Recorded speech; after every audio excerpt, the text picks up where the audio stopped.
Hey, this is Eric with Snow Family Racing, hanging out in the garage tonight. I know I've been doing a lot of ATV content lately, but when the parts show up, you can do the projects you got the parts for.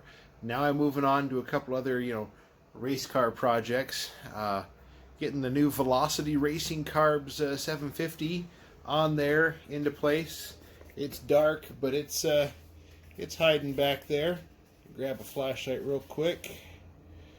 You can see it just barely peeking out there under the above the valve covers, under the air pan, but got to get that tuned in.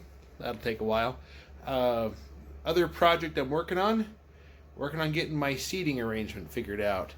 Now I've been using the SCAT Procar seat right here, and I'm over 6 foot tall. I've been noticing it's always been a problem, but when I put my helmet on in the car, top of my helmet is touching the headliner, and that's not exactly a great place to be, and it's not terribly comfortable because I wind up kind of hunched over and squished into my shoulders a bit.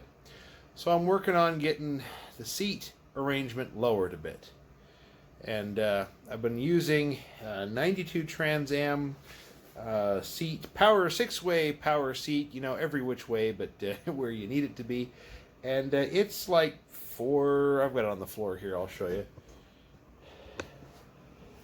That big guy right there, it's rather heavy, but it's like 4.5 inches tall or something at the very back.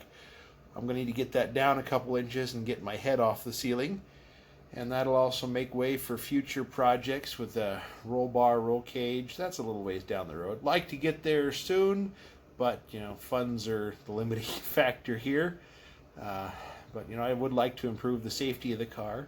But in the short term, I'm going to add some lightness. I'm going to take out that heavy seat frame and going to make a move. I'm going to get this thing mounted up using a couple different pieces of angle iron. It's 1/8 inch thick, 2-inch angle, which is more substantial than what the factory seat frames used. So I think I'll be in good shape there. That'll let me bring the height of the rear of the seat down and let me keep the front end of the seat tilted up, kind of the way I like to have it before. So I'm going to work on that. I'll show you progress as I go along, and hope you enjoy. This is more race car content, which is I know what we like to see. But thanks for watching in the short term, and we'll keep moving on. So I realized I said I was going to take more videos to get what I was doing with the SCAT Procar seat, getting it mounted in the car, getting it lower in the car, and I totally got busy with a million other things and spaced it. So I'm going to show you what I did wind up doing now that the driver's seat is back in the car. Fits me a lot better. I got a lot more headroom. I've got about 1 inch or so above my helmet to the headliner. Truth be told, it actually fits me better than when I had that gazillion way power seat arrangement. So let me turn the camera around and I'll show you what I wound up doing and how it worked. And I've actually got a lot of adjustability in the future if I want it. So there's lots of room for other things that can go on if I need clearance for roll cage, whatever I need down the road. I got lots of room to play with it. Let me show you what I did. Alright, so here we are in the car.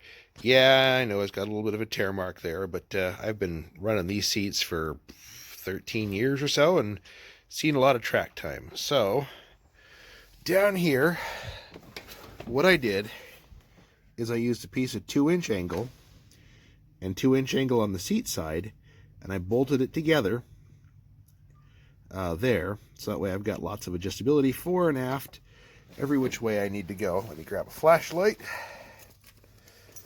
Find it in my pocket. There it is. So, just real simple, real straightforward, bolted in place, a lot like the low car seats get mounted.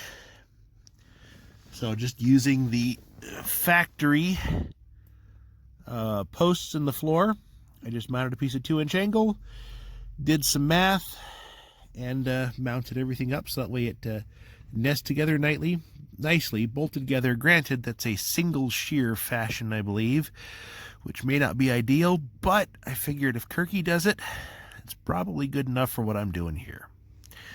So what that gives me is a lot more room between the headliner and the top of the seat, gets the seat a lot lower, kind of puts it in line with the passenger seat, which is mounted in a very similar method. That one's also using a 92 Trans Am seat frame, passenger side, so it's mounted just a little bit higher than the driver's seat. But that gives me a nice, aggressive, being able to hold on the wheel firmly at a nice, comfortable range. The shifter fits nice. The pedal feels good at wide open throttle, because, I mean, let's face it, it's going to spend its life at wide open anyways. So, that's what I've got. Thanks for watching. Please stay tuned. Follow me Facebook, Instagram, and YouTube, as where all my videos get posted. Thanks for watching, and I'll keep coming up on race car stuff. Next project is under hood, getting that it's a 750 velocity carb dialed in, and getting everything happy on it. Thanks for watching.